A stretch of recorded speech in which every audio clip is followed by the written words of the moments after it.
Të dashur teleshikues të televizionit të shqiptarëve të Amerikës. Këtu jemi për një festë të bekuar, për një ngjarje që shqiptarët e kanë të veçantë. Madje amerikanët nuk kanë një festë të tillë. Jemi këtu mes arsimtarëve, mes mësuesve, këtu në komunitet që japin mësim në shkollat amerikane dhe në shkollat shqiptare. Jemi për të kujtuar një festë të madhe të nderuar, festën e mësuesit, 7 marsi. 7 marsi është pjesë e historisë sonë kombëtare, me hapjen e shkollës së parë shqipe në Korçë. Por 7 marsi është pjesë edhe ekzistencës shqiptare. E natyrisht, ai nuk mund të bëj një festë e tillë nëse nuk do të ishte kontributi i rilindasve, të mësuesve shqiptar të parë me sakrificat e tyre për të krijuar gjuhën e shkruar shqipe, por dhe nëse nuk do të ishte puna atyre e vazhdueshme me shqetësime, me për nxënësit, për rritjen e nivelit të tyre shkencor. Jemi këtu në studio me mësues të cilët japin mësim në nivele të ndryshme dhe në shkolla të ndryshme, por e përbashkëta është mësimdhënia, dhe unë kam nderin që për një periudhë gati 10 vjeçare kam qenë dhe unë arsimtar, kam dhënë gjuhën dhe letërsinë shqipe në Shqipëri para se të hyja në fushën e gazetarisë. Kam profesor Anton Lajçaj, është profesor doktor në Universitetin e Michiganit për matematikë. Po e marrë kështu se do t'i merrja më para zonjat, por vazhdojmë me mësuese Verën, e cila jep mësim në shkollën shqipe të kishës së Shënpalit, me një dashuri e përkushtim të madhe. Kemi parë përshqetësimet e saj për nxënësit dhe përshqetësimet për t'i mësuar ata me gjuhën tonë amtare.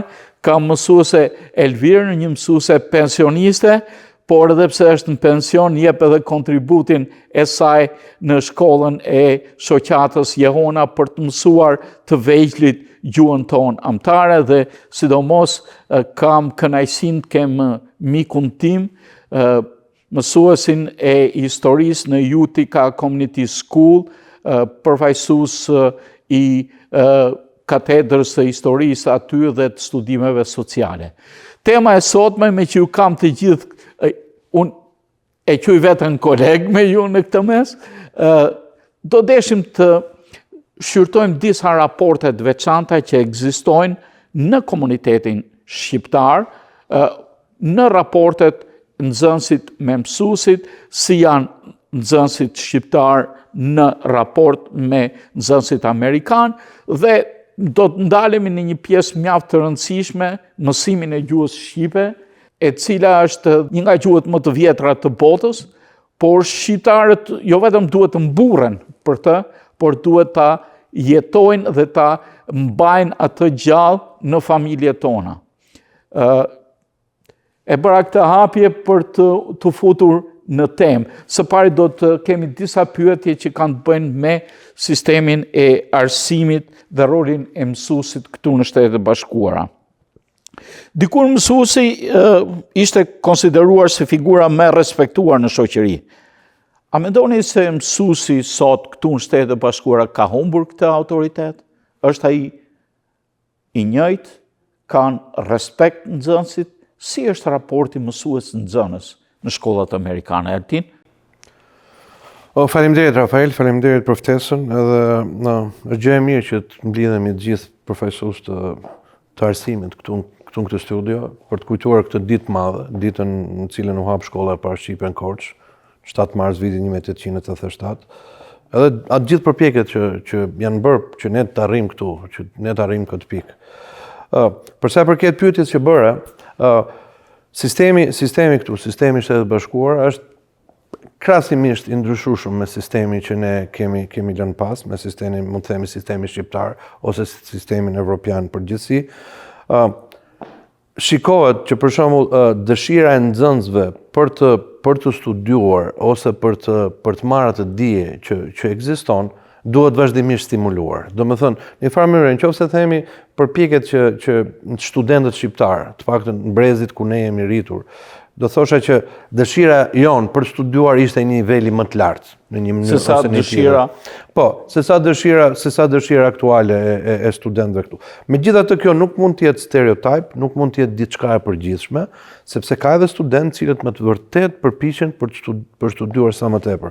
Por unë mendoj që ka një lloj disniveli në kuptimin e shkollave high school që thuhet tu me universitetet. Universitetet amerikane në nivel më i lartë se sa studimi që u jepet në shkollën e mesme zakonisht.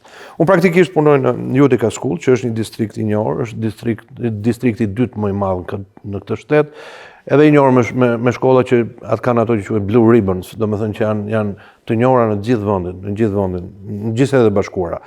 Dhe aty për një kohë gjatë ka qenë ideja që domethënë sa më shumë studentë të arrijnë që të shkojnë në kolegje.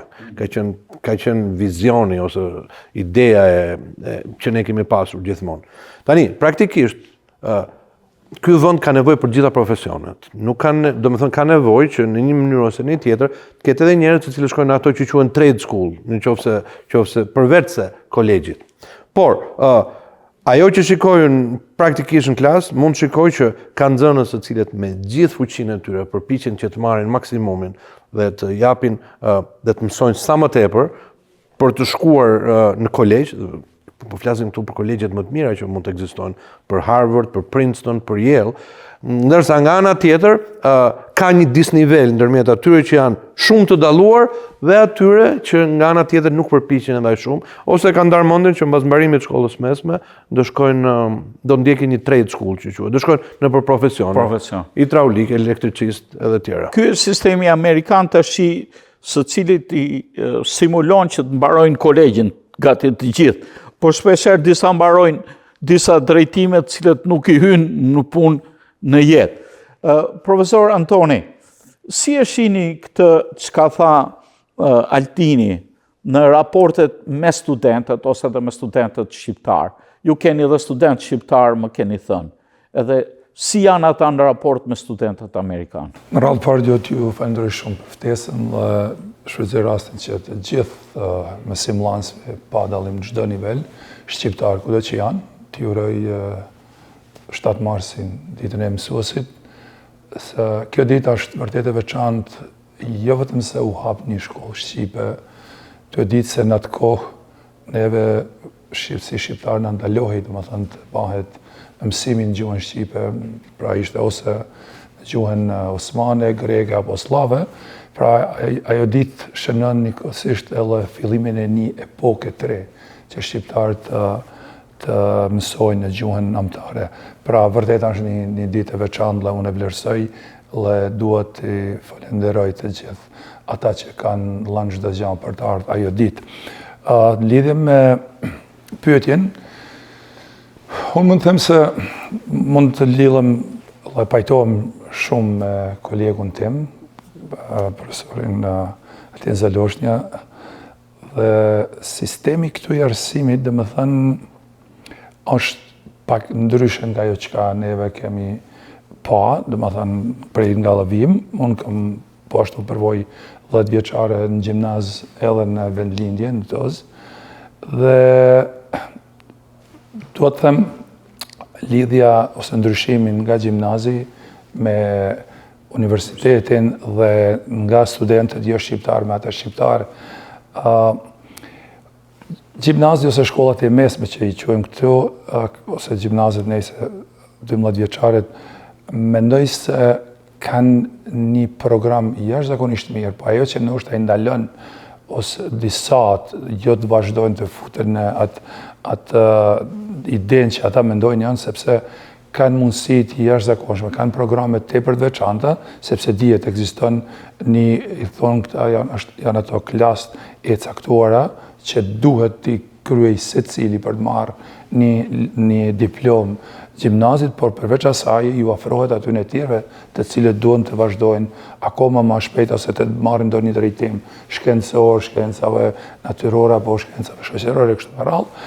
Mendoj se bëhet një motivim i jashtëzakonshëm, një përkrahje e secilit nxënës, edhe pse pak a shumë mund të quaj janë të më të llostitun në të kuptimin e fjalës që i përdorim ne, sepse ata mendojnë se në një farë mënyrë çdo kush ju ka borxh për t'ju lënë më shumë të ndur.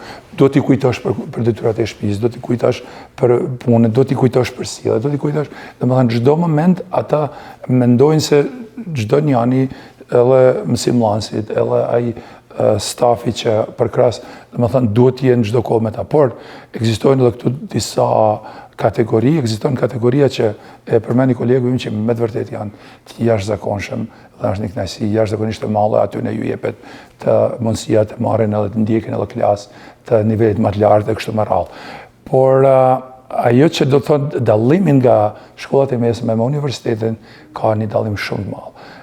Edhe ka një dallim të madh për shembull edhe me studimet për shembull universitare në për universitetet, flas për në Ballkan më shumë që një se sa më te, sepse këtu në fakt kërkesa, flas për degat që unë kyçem në matematikën, në inxhinierinë e kështu me radhë, kërkesa është jashtëzakonisht e madhe, edhe studentët duhet të jenë të kyçur, domethënë në klasë, në punën gjatë studimeve, akoma më shumë neve, po supozojmë për një land, marrim ekuacione diferenciale, neve ju rikujtojmë në syllabus në program, që në qovë se ju nuk jeni në gjendje, për këtë land ti shpenzoni 12 deri në 16 orë në një javë punë, përveç asaj që paraqitesh në ligjerata, domethënë mundësia për mos keni sukseshëm, domethënë është e madhe. Pra, sepse ka detyra shtëpie, ka projekte, ka bashkëpunime, domethënë edhe personale projekte, edhe si grupe kështu me radhë. Por me gjitha ta studentë shqiptar, unë kam fatin, dhe jam tepër i lumtur që kam fatin të kem student shqiptar, biles kam pas një nga Universiteti Fanolin Korçë, që nuk e kam di deri vonë se ekziston, ka një nga Elbasani, po ashtu kishte ardhur për master, dhe nëse nga Tirana, dhe cilët rriten edhe këtu, janë vërtet për çdo lëvdat. Ta them sinqerisht, nuk kam takuar, domethënë, as në universitet, as në kolegj, që një nga ata studentë, domethënë, me të vërtet kemë në një problem. Pra, kanë qëllimin kryesor për të mësuar, kanë qëllimin kryesor për të arritur, domethënë për të diplomuar, dhe për të bërë krenar edhe veten, normalisht edhe familjen. Dhe kjo është një gjë jashtëzakonisht e mirë, unë mendoj se student shqiptar kanë një kapacitet jashtëzakonisht të mirë për të vazhduar dhe për të mësuar. Por nuk është ta thënë se kjo ndodh edhe në nivelin tjetër. Në gjimnaz neve kemi punuar 6-7 vite bashkë me Altinin, kemi pas raste edhe të tilla që na dashur me marr, me bisedua vetëm që më thanë mos harrose nga vjen dhe mos harrose cili është qëllimi që juve jeni këtu. Për ta përmbyllur këtë, unë mendoj që programi ose kërkesa ndoshta më e madhe, përgjegjësia shumë e madhe mbetet edhe tek nxënësit në shkollat e mesme në Shqipëri apo në një vend tjetër, se sa edhe këtu, por prap ka edhe këtu lloj-lloj kategorinash.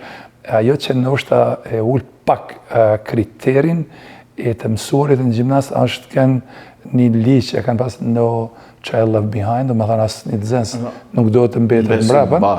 Mbas, do më thënë edhe kjo pak a shumë një farë mënyrët e shtyt që po thuaj se gjithë do të gjetë mënyrët, do gjetë mënyra, do gjenë rruga, ndoshta do mbarojnë një vit ma vonë, ose një vit e gjysmë ma vonë, por ama deri në moshën 18 vjeçare ai do të përballohet me kërkesat që shkolla i kërkon për të diplomuar. Mua më duket, mësuese Elvira, që shkolla amerikane është më kompetitive se sa shkolla shqiptare, në kuptimin që e mbështet nxënësin e dalluar. Unë kam shembull personal, 2 vajzat e mia ose duhet mburren, e kanë bërë në kuadër të county, kanë bërë një shkollë të cilët bëjnë mësime specializuar. Kur mbaroi gjimnazin, ajo kishte bërë vitin e 2 të universitetit që në gjimnaz. Pra, nxënësit cilësor veçohen dhe suportohen. A është e vërtet kjo? Po, kjo është e vërtet që nxënësit, dhe kjo ka filluar, do më thënë këto vitet e fundit, edhe në shkollën 8 vjeçare, që po bëhet diferencimi i klasave, ose që i thojnë differentiated instructions këta. Dhe sepse ka nga ata fëmijë, nxënës, që janë vërtet shumë të talentuar dhe ata ndihen shumë të zhgënjur në një orë mësimi, kur dhe mësuesi nuk mund të vefaj mësuesit, sepse ai është programi dhe do t'jap mësimin për 30 nxënës. Janë 30 nxënës në një klasë.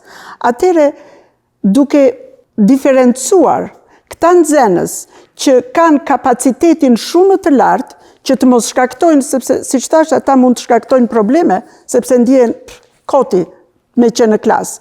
Atëre, ata i kalojnë, ka përcejnë një klasë. Ose mund të qëndrojnë në klasën e 7 dhe bën matematikën me klasën e 8. Ose mund të jetë në klasën e 8 dhe shkon dhe bën matematikën apo shkencën në shkollën e mesme. Dhe ky diferencim ka ndihmuar shumë në motivimin e fëmijëve të talentuar.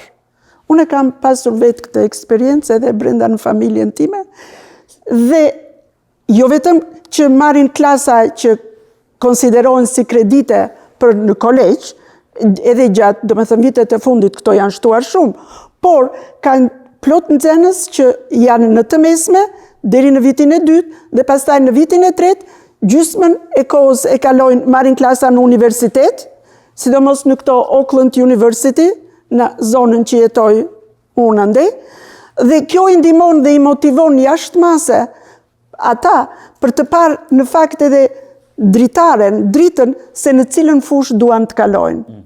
Dhe këto janë kreditet që transferohen. Gjithashtu, ato i marrin për fri. Nuk paguajnë prindrit për ato klasa që marrin në kohën që janë të mesme, që marrin në universitet ose në kolegj.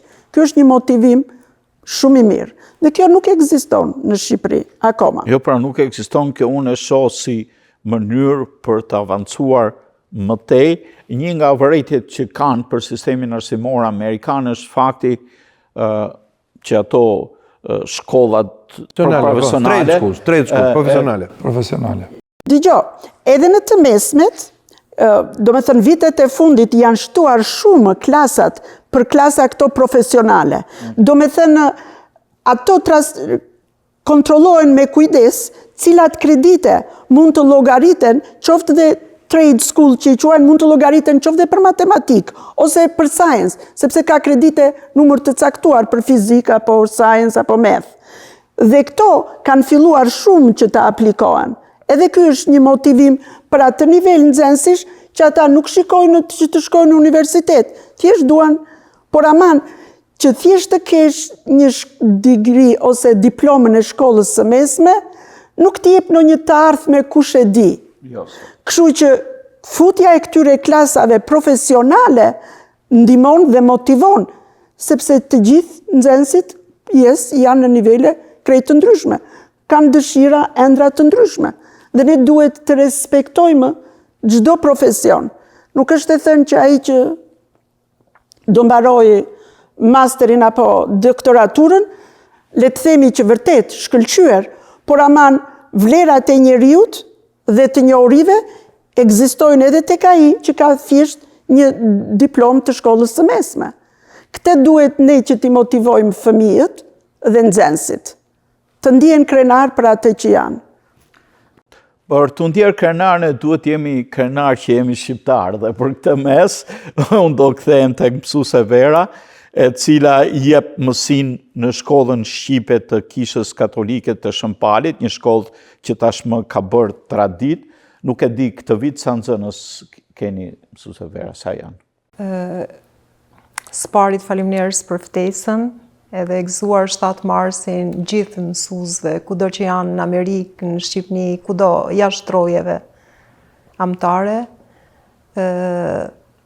Jam e kënaqur faktikisht që qoftë edhe kontribut modest ai që unë jap, ka vlerën e vet, sado e vogël apo e madhe të jetë. Këtë vitin në klasën e gjuhës shqipe nuk mund t'i them shkollë është fjalë e madhe. Do ishte mrekullit kite një shkollë komuniteti shqiptar, sepse një farë mënyrë mund të them që është një Shqipëni e vogël këtu. është shumë i madh komuniteti ynë. Edhe një shkollë do ishte, domethënë, fantastike po të realizohej me u bë. Këtë vit janë dy grup mosha nxënësish. Është mosha e vogël 8 deri në 16 vjeç dhe mbi 17 vjeç. Po. Mësimi është një herë në javë, janë mesatarisht 30 studenta të dy klasat. Pak, për sa martësor? Është vetëm një klasë, për të vegjël dhe një për të rritun. Por ajo që du me i mshua, si i thonë, është sepse i përgëzoj këta që janë konkretisht, përderisa vetë klasa është e hapun, kjo është një gjë me vlerë, por do ishte me shumë interes me punua me ndërgjegjësimin e krejt komunitetit, në lidhje me gjuhën shqipe. Kur je emigrant, domethënë gjuha është si ajo bima, nëse nuk e ushqen, nëse nuk e ujit, ajo do thahet. E kjo ndodh edhe me gjuhën. Duhet punojmë për mos asimilimin, sepse një kom që nuk flet gjuhën e tij është i destinuar, zhduket. Nuk po them fizikisht, se mund të jetojnë, por fëmijët e fëmijëve të mi, ata s'kan me ditë me thanë as që janë shqiptarë nëse nuk do të dinë me folë shqip. Ne kemi parë këtë me komunitetet e tjera. Ideja e Amerikës është melting pot, do më thënë shkëria e gjitha komuniteteve në kombin e madh amerikan. Por ne duhet përpiqemi ta mbajmë origjinalitetin ton, gjuhën ton, veçoritë tona sa më gjatë.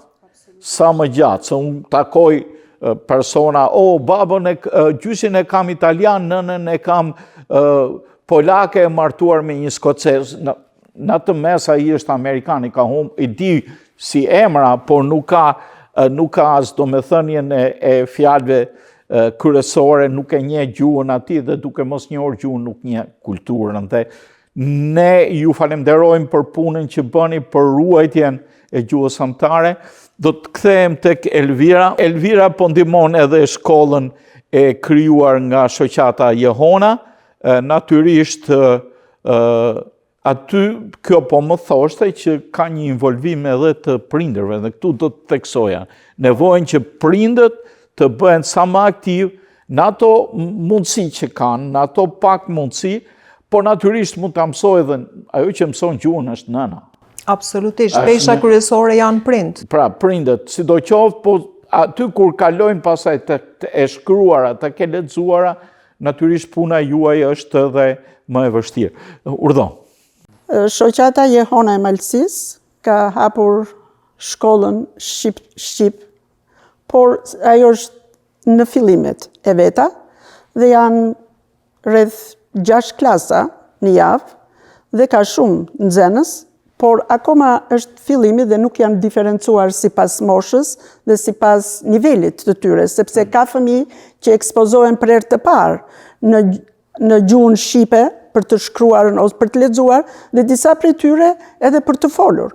Dhe ka fëmijë ose ka dhe të rritur që e din ta flasin gjuhën shqipe shumë mirë, por nuk din ta shkruajnë apo ta lexojnë.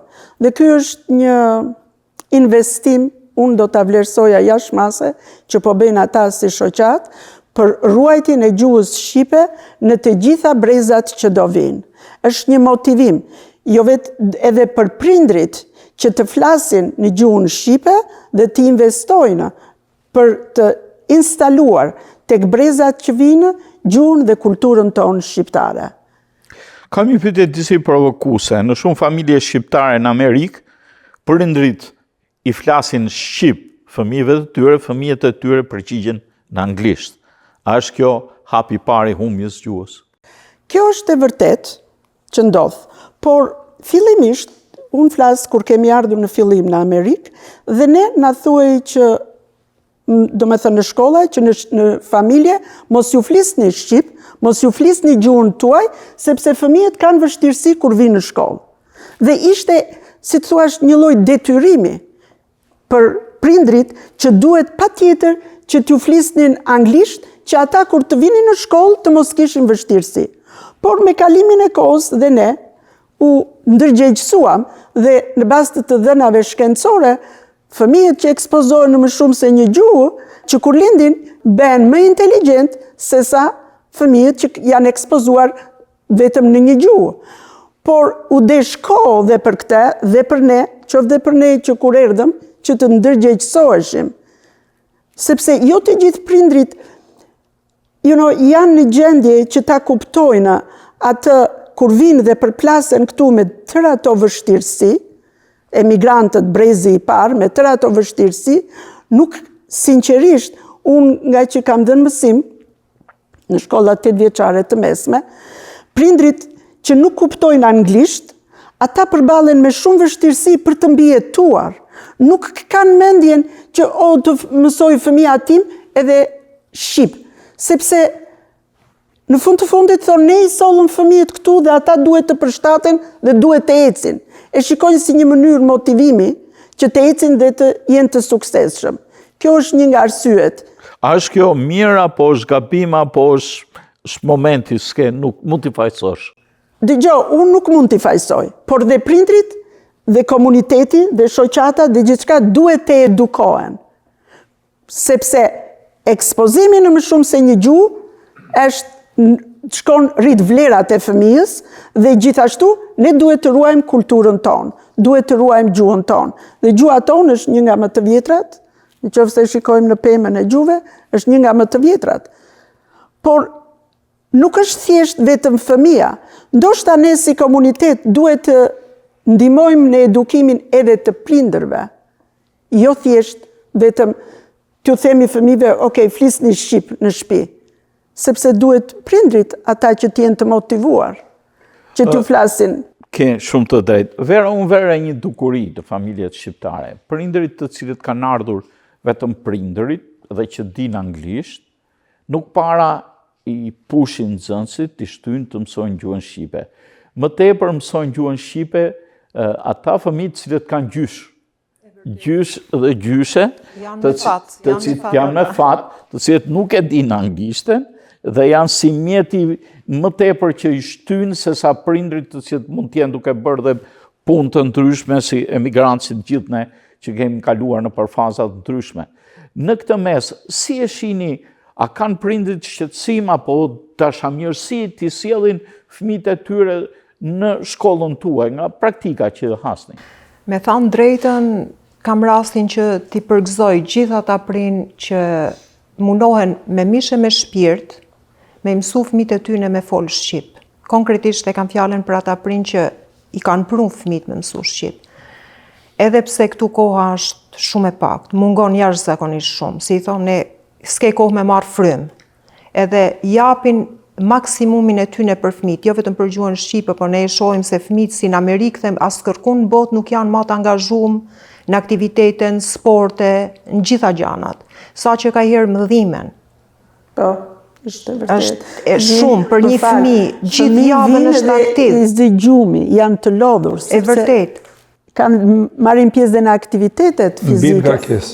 Është mbi ngarkesë. Kjo është pozitive, sepse pavarësisht gjithë këtyre ata i bien me mësu shqip, edhe i bien me tanë shpirt. Ndërsa te ajo që thej pak më përpara, ata fëmijë që kanë gjyshin e gjyshen, nuk është e vështirë për mua me i kuptua ata fëmijë që flitet në shqip, flitet në gjuhën shqipe në shtëpinë e tyre, edhe që kanë gjyshe, e kanë veshin e thymë, edhe nëse nuk e flasin mirë shqipen, e kanë veshin e thymë edhe të kuptojnë shumë mirë, edhe pse është vështirësi pastaj me e kthy përgjigjen. Si në çdo klasë, tha Altini, janë 2 grupe, ndoshta në universitet, në shkollë të mesme, por në fëmijët që janë fillore dhe 8 vjeçare janë 3 grupe, që 3 nivele do i ndasha. Është niveli nxënësve shumë të mirë, që ta marrin fjalën nga goja, është niveli nxënësve mesatar, që dikur ka qenë ai pjesa më e madhe, tash është më e pak, dhe është niveli më i dobët. Kjo niveli i dobët është nga aftësitë e tyre, po vetëm nga mosnjohja e gjuhës shqipe? Unë nuk gjykoj në fakt as fëmijët që është mosaftësia e tyre, apo as prind që nuk merren me fëmijët. Është diçka mix, është me nda për gjys, mes fëmijëve dhe prindve. E para janë ato që duan me mësu ata, nuk ke nevojë me u lodh me ata. Do me thënë, e jep mësimin aq kënaqem sa nuk e ke idenë. t'jep shumë kënaqësi kur ti puna jote, se procesi në mësimdhënies nuk është fort i kollajt. Sidomos për ata fëmijë që i kanë prind shqiptar të martuar me të huaj. E kanë më të vështirë, edhe ata fëmijë mbëdhimen më shumë, sepse sado që e kanë vullnetin, duan me folë me kushrit, me pjesën e nanës apo të babës që e ka shqiptar, ka anën tjetër që është si barrierë, që ai duhet me folë edhe atë, pra është dy gjuhësi paralele që ai ka dëshirë fëmija me e folë. Por, prap, unë mund të them që edhe të ajo kategori kanë evolu. Qa duhet për gjuhën? Jo për gjuhën, për çdo gjë. Dhe me thënë duhet vullnet, edhe punë sistematike. Nëse ti e lën vetëm për atë 2 orë që vjen në mësim edhe nuk punon tanë javën, është shumë e vështirë. Noti mësohet në det, nuk mësohet në tokë. Edhe gjuha, po nuk u fol, po nuk u praktikua, është e vështirë. Përfiton diçka, por jo atë sa duhet. Vera, mu më duket ideale atë që kanë arrit tashmë së fundin në New York, të bëjnë shkolla me 2 gjuhësi, edhe shqip edhe anglisht. Në cilët një pjesë e lëndëve bëjnë shqip, një pjesë e lëndëve bëjnë anglisht. Kjo strukturë më kujton atë që i matë, ka marru liceun francez, edhe më thoshte që gjuhën shqipe, historinë shqipe e bënim shqip, po lëndët e tjera, matematikë, historitë botërore i bënim frëngjisht. Ju po bëni një punë kolosale pas një ndihmë, në fakt. Megjithëse shteti shqiptar thotë jo do t'ju jap mjete apo abetare apo ashtu, shpesh ato bien drejt për drejt nga ju apo nga bamirës të ndryshëm, nga shoqata të ndryshme. Kur flasim për shkollat shqipe që janë hapur, ajo që ju e zut në gojë dhe atë të New Yorkut, janë në nivelin fillestar, janë thjesht të mësosh gjuhën e përditshme, nuk janë termat shkencore. Dhe sado që do me thënë ne të mundohemi me këto shkolla shqipe, thjesht për të mësuar shqip, kjo në fakt nuk e rrit atë nivelin e tyre, sepse ata thjesht do mësojnë si të komunikojnë me njëri tjetrin. Njohuri bazë, e vërtet. Jo matematikë, jo fizikë, jo shkencë.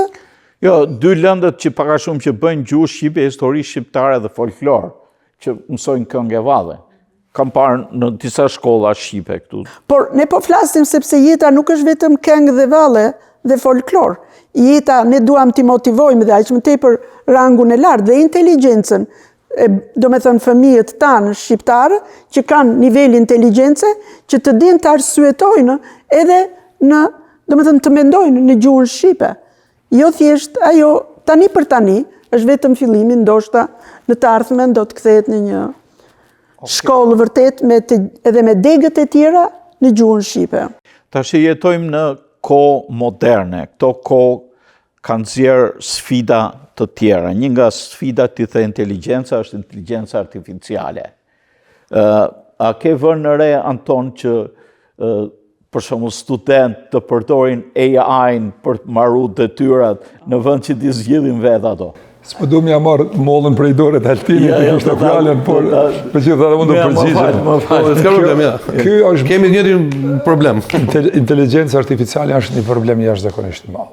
Unë mendoj që për momentin, universitetet dhe sistemi universitar, edhe i mesën, po ashtu, shpenzon shumë më shumë për të gjetë mundësinë për me banë parandalimin ose për me verifikua punën e studentëve, dhe më thana përputhet me punën e tyne, apo është përdor një tjetër platformë si që janë inteligjenca artificiale. Është vërtet është problem. Neve kemi mbledhje pa fond, dhe më thana janë të kyçur specialistë të teknologjisë për të vërtetuar dhe neve kemi platforma po ashtu të cilat për çdo dyshim që mund ta kalojmë për atë sistem për të verifikuar, por nga njëherë është aq e perfeksionuar sa ka 1%, po supozojmë 20%, 30%, edhe din se di një studentët, për shembull, edhe din nivelin e studentëve, edhe ku pa i ta sjell, domethënë aq mirë, aq bukur, sistemi mund ta nxjerrin me 30%, po me 30% nuk janë gjeni për me, sepse nuk ke dëshmi për me kundërshtu, është një problem. Po ajo një rrugë që neve bajmë, për shembull, është pa një strategji,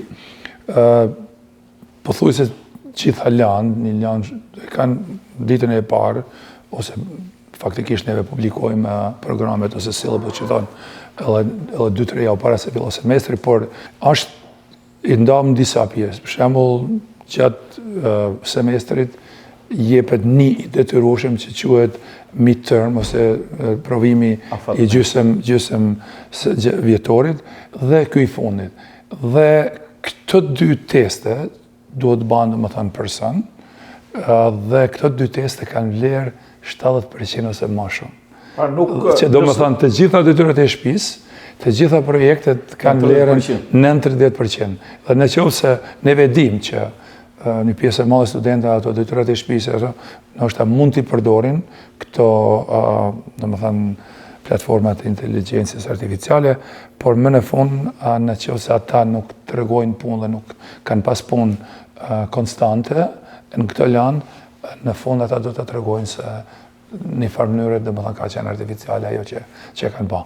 Edhe si që thash, është shumë problem, biles disa kolegë, domethënë të cilët janë dega tjera, si që është letërsia, si që janë këto language arts, apo letërsia dhe shkencat sociale, shoqënore, këto kanë akoma më shumë problem, sepse këta shkruajnë shumë më shumë esej dhe faktikisht e qajnë me lot, ku ti du të banë me qaj, kur me lexu, e më thonë këta kolegët ato esej që kush e ka shkruar, ka shkruar një shkencëtar. Pra është pengesë, është edhe punë më shumë edhe për ne, për ta përcjellur, por unë mendoj se nuk është fitim për studentët, sepse në një farë mënyrë studentët bahen edhe përtas shumë. Po mirë, nuk mund tjetë kjo njësoj, kalojmë disa vite përpara, nga llogaritja në matematik me dorë, ose me mend, edhe tek makina llogaritse. Këtu është pikërisht do me të lidhë me këtë, kjo është pyetje jashtëzakonisht e mirë. Para një 2 muajsh, kishim një seminar. Një seminar, dhe më thënë, a ishte nivel për matematike, nivel Shtetet Bashkuara të Amerikës, nga shumë universitete, ishte me Zoom, po ishte një pjesë, më thënë, nuk e di sa, mbi 800 veta, që u ba me 2-3 sezone, perioda, dhe problemi ishte një debat i jashtëzakonshëm, që shumë profesorë thoshin, përdorimi i inteligjencës artificiale nuk është plagiatur, ose nuk është kopiem. Kurse një pjesë tjetër ishte se është, dhe një sjellë pikërisht këtë problem, që ose neve i lejojmë nxënësit me përdor, për shembull, këta makina llogaritse janë me emra TI-84+, pastaj kem këta CAS, që janë akoma më të avancuar, që një student, për shembull, në lanë shumë të avancuar matematikore, vetëm i jep lanat dhe faktikisht e zgjell hap mas hapi. Këtu, deri një farë mënyrë këta kishin drejt, por ajo që ka ndoshta e hjelli poshtë ata, ishte sepse neve dhe shumica universiteteve në provime, domethënë, janë të caktuar niveli i makina llogaritses, se cilat mund t'i përdorin. Domethënë, për shembull, për ne, aty ku unë jap mësim, domethënë neve nuk ju japim mundësinë gjatë provimit me vënë thjesht vetëm një makinë llogaritse që bën vetëm kalkulime elementare të thjeshta, por në asnjë mënyrë, për shembull, këto që janë TI, TLT4, TLT3 plus CAS, kështu me radhë, dhe aty domethënë bjen edhe në një farë mënyrë edhe tek nxënësit është një pengesë dhe dahen të demoralizuar, sepse në gjimnaz lejohen këto makina llogaritse me shumicë madhe, flas për matematikën, edhe kanë pengesë në mësimin e mënyrës hapave se si do të zgjellet një problem, dhe pastaj kur kalojnë domethënë në nivel më të lartë, ju ndalohet dhe ata faktikisht edhe nga një hena i japin edhe kohë të vështirë domethënë profesorëve, sepse e bajnë me kërkesë, pse kam ndesh, domethënë shumë herë ka ankesa, por faktikisht fatmirësisht është një rregull dhe çdo student ka për detyrë për çdo lanë që publikohet për të regjistruar i tregohen edhe rregullat çka lejohet, çka nuk lejohet, dhe në farë mënyrë ata duhet domethënë në farë mënyrë duhet pajtohet sepse nuk mund të thehen rregullat ose departamenti ose universiteti. Dhe siç e thash, është vërtet, domethënë në farë mënyrë ndihmon. Unë gjithmonë ju them studenëve të mi që ju mund ta përdorni për të verifikuar ata çka ju keni punuar, nëse ju I besoni. Por me të vërtetën akoma nuk ekziston, pra të paktën këto që neve I përdorim, neve I shohim për ditë. Unë nuk them se nuk do të shteti nuk e shfrytëzon një inteligjencë artificiale platform shumë më të advancuar se sa këta që mund ta kenë popullare në përgjithësi. Por ama neve kemi vërejt shumë gabime. Për shembull, në probleme matematikore po të marrin që nga kalkulusni e matena bajnë jashtëzakonisht gabime të mëdha. Për shembull, në algebër, gjeometri, matematikë elementare mund të japin për pikë. Por në nivelet më të lartë matematikore ka jashtëzakonisht gabime të mëdha. E kam parë edhe jo vetëm matematikë, s'ma shumë, po edhe në gazetari, në terma, në histori, në terma, në kohë, sepse bazohet tek ajo që ka ndodhet në internet. Për kuriozitet do them një ngjarje anekdotike, marr vajzën time të vogël, ajo është në vit parë në gjimnaz tek International Academy. Edhe më thot shumë e gëzuar, babi tha, ne na tha në shkollë me shkruajt një poezi, po mësueset e mia e morën dhe thanë se mos e ke bën me ChatGPT, tha unë e shkruajta vetë. Domethënë e quante cilësinë, që mirë ishte poezia, se ato ja kishin kontrollu që ishte originale, dhe kjo e kishte shiko dhe unë po shkruaj në nivelin e ChatGPT-s. Qa ndodhë në shkollën e mesme në këto lëndët tuaj, më tepër sociale? Ky është një problem e cilin unë ndeshëm, unë them 30% të kohës time, sepse vazhdimisht do ketë se cilat do ketë shkrima, sidomos shkenca sociale, qofse flasin për shembull do shkruash një ese për emigrimin, themi, ose do shkruash një ese për presidentin Reagan, ose për një periudhë historike. Gjithmonë tentohet që të shkohet përpara ke ChatGPT ose ke gjitha platformat e tjera AI. Dhe mësuesi nga ana tjetër, domethënë arsimdhënësi, është I detyruar që të bëjë një punë superiore, dyfisht për të vërtetuar. Për të vërtetuar dhe personalisht I kam thënë gjithë studentëve, mendja juaj është shumë herë më mirë se sa ChatGPT ose se gjithë gjërat e tjera. Nëse keni pyetje rreth asaj që ju është dhënë për ta bërë si detyrë, mund vini ke unë dhe unë mund t'ja shpjegoj ashtu si duhet. Mos tentoni që të përdorni platforma, jo platforma si platformë, se platforma në vetvete është neutrale. Okay? Siç ishte interneti dikur. Interneti mund të përdoret për diçka pozitive, por mund të përdoret për diçka negative. Domethënë, nuk është faji platformës, si mund të themi. Faji është idesë që ti duhet I marrësh gjërat e gatshme vetëm nga platforma. Po kjo I mëson për tas. Qartë. Ideja është ti mund shkosh te platforma dhe mund të marrësh të dhënat kryesore. Jam 100% dakord me profesor Antonin. Në shumë mund të them që ajo platformë për gjërat elementare deri diku I ka korrekte. Kur vjen problemi te çështjet e tjera më ndërlikuara, kur ti do të japësh iden në shkenca sociale për politikat e ndryshme që kanë ndjekur një president ose një tjetër, atëherë komplet ngatrohet, nuk e ka iden, por nxënësit e marrin ashtu siç është. E quajnë të mirëfillt. Qartë, e quajnë të mirëfillt edhe jo vetëm, domethënë m'japin mua iden që ajo që kanë shkruajtur nuk është e vërtetë, por nga ana tjetër në një mënyrë gënjejnë edhe veten sepse ajo që thuhet aty nuk ka ndodhur. Ti ndjeve kape që s'është e vërtetë. Si ja rakordon? Atëherë unë që në fillim kur fillon klasa apo bëhet qartë që unë nuk mundem që në asnjë lloj mënyre të pranoj gjërat të cilat ata nuk janë përpjekur vetë për t'i bërë. Domethënë, tentoj që gjithmonë t'u them studentëve që e vërteta është ajo që do ta njihni të vërtetën dhe vërteta do t'ju bëjë të lirë. Ka thënë njeriu më I madh që ka jetuar në këtë botë.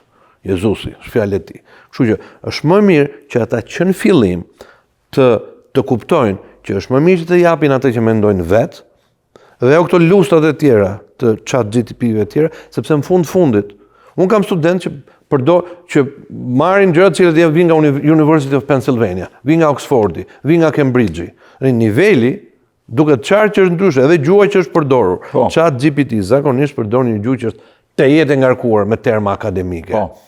Një fjalë që mund thuhet thjesht, ata fillojnë e stërhollojnë, e thonë me 3-4 mënyra tjera. Nuk është vështirë për t'u parë, por ajo që tentohet është gjithmonë që këtyre studentëve duhet të thonë që vetvetja, domethënë forca juaj personale, është ajo gjithmonë që do ju çojë përpara. Teknologjinë mund ta përdorni, mund të merrni terma, por nuk është teknologjia ajo që do ju bëjë juve taft për kuptuar konceptin, për kuptuar problemin. Domethënë, Kjo është ajo që duhet bërë në këtë pikë, po që është betejë e vazhdueshme dhe betejë e përditshme, kjo është e sigurt. Dhe për t'ju përmendur pak edhe asaj që u tha pak më përpara, kuptimin e disnivelit. Tani, prindit shqiptar që vinë këtu, gjithë ata, ne të gjithë kemi dëshirën që prindit shqiptar kanë lënë profesione të vlefshme atje ku kanë qenë, dhe dëshira e tyre ka qenë që të vinë në këtë vend dhe t'u japin mundësitë e tyre që të shkollohen. Kështu, ajo gjëja për cilën ne duhet të jemi mirënjohës, duhet të jemi shumë krenarësh që të gjithë prindit shqiptar në një mënyrë ose një tjetër kanë dëshirën për të arsimuar fëmijët e tyre. Do të thënë, është kundër karakterit tonë kombëtar që të shikojmë që prindi nuk përpiqet që fëmijat edukohet më tepër. Kjo është një vlerë jashtëzakonisht e madhe. A kemi këtë shqiptarët e Shqipërisë, apo e kemi, se thash, është edukuar kjo nga periudha e komunizmit që do të bëje shkollën që të dilje përpara, apo e kemi shqiptarët në përgjithësi? Rafael, unë mendoj që shqiptarët përgjithsisht e kanë këtë, okay? Ndofta që shqiptarët e Shqipërisë kjo ide ishte shtyrë pak më tepër, po gjithë shqiptarët kudo që janë, edhe po të shikosh shqiptarët në Malinezi, shqiptarët në Kosovë, shqiptarët në Iliriat, në Maqedoni, shqiptarët në Çamëri, në qoftë se akoma flasin shqip atje. Kjo tregon që shqiptarët duan edukimin si komb. Nuk është e drejtë që të bëjmë ndarje ndërmjet pjesëve të ndryshme të kombit. Jemi një. Tani, problemi është që këta fëmijë që vinë këtu, nganjëherë varet nga koha që vinë këtu. Për shembull, nëse një fëmijë vjen këtu, le të themi, në moshën 15 vjeçare. Ky fëmijë tani shërben prindërve që ata të lidhen me sistemin. Shkon përkthehen për prindrit, pastaj nuk është vetëm prindi, është komshiu, është shoku i babit, është shoku i mamit, është dikush tjetër. Kështu që ky fëmijë, në vend që të jenë në klasë që të përfitojë ato gjëra që ka, fillon edhe harxhon kohën me këto gjërat e tjera.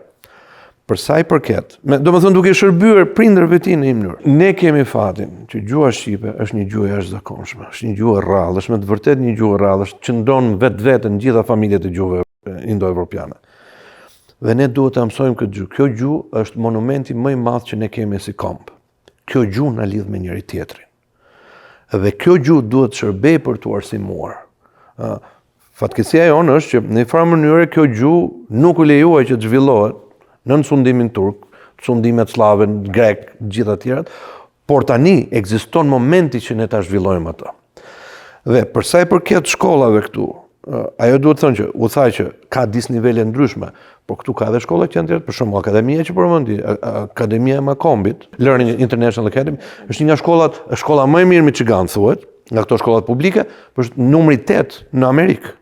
Po ashtu çdo distrikt ka shkollën e vet. Utica ka shkollën e vet, quhet Jane Glida, është në 16 në Dodge Park. West Bloomfield ka shkollën e vet, shumë suksesshme. Edhe më duket edhe Warren Consolidated ka shkollën e vet. Nuk e di te Butcher, po të gjitha distriktet, kjo ti jep atë digri që quhet bachelor, so ti tani merr digri internacionale. Kështu që ata nxënës që shkojnë nëpër këto shkolla janë absolutisht ajka. E gjithë studentëve që janë dhe programet që janë aty janë jashtëzakonisht zhvilluara. Problemi këtu është me ndarjen është që ka shumë zgjedhje. Studenti nganjëherë nuk di ku të orientohet. Marrë këtë klasë, edhe ne po të ishim, do fillonim do çuditeshim pak. Ja parasysh, atë bëj këtë klasë sporti, atë marr anglisht, atë marr spanjisht, atë marr një gjuhë të vdekur, atë marr dram, atë marr art. Po flas për klasat që quhen elektive, klasa zgjedhëse, sepse klasat core janë fikse, janë 4 klasa matematik, 4 klasa në shkenca, janë 4 klasa në anglisht, English Literature, Language Arts, dhe janë 3 klasa në Social Studies.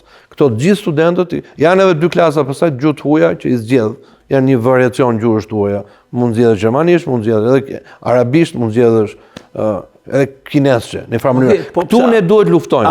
Bravo, se ma more. Këtu ne duhet luftojmë si komunitet, okay?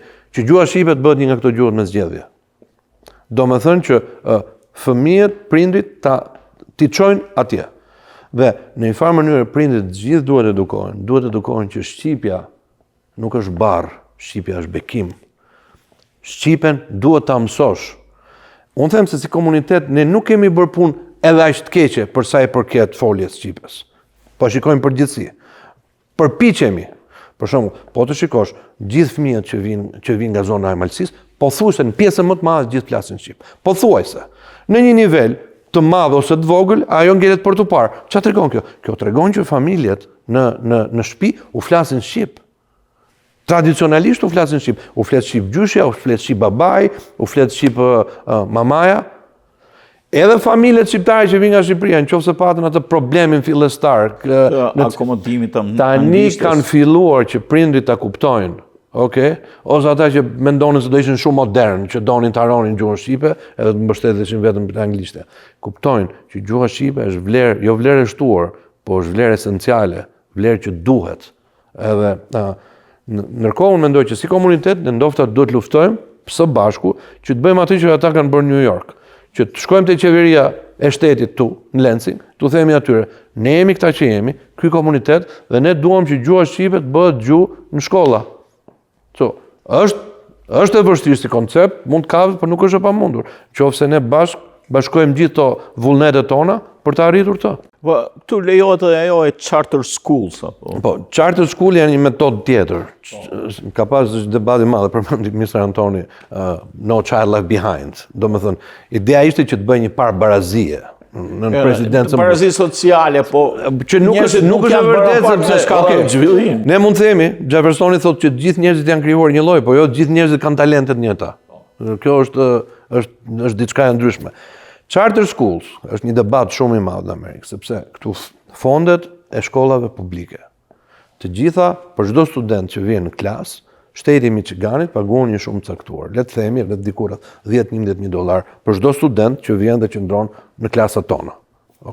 Tani, në bazë të këtyre dollarëve që merren nga shteti i Michiganit, merrem edhe disa grante nga qeveria federale, po shteti lokal e paguon barën kryesore, edhe domethënë taksat e shtëpive, këto të tjerat, llotaria janë jo esenciale si shumë.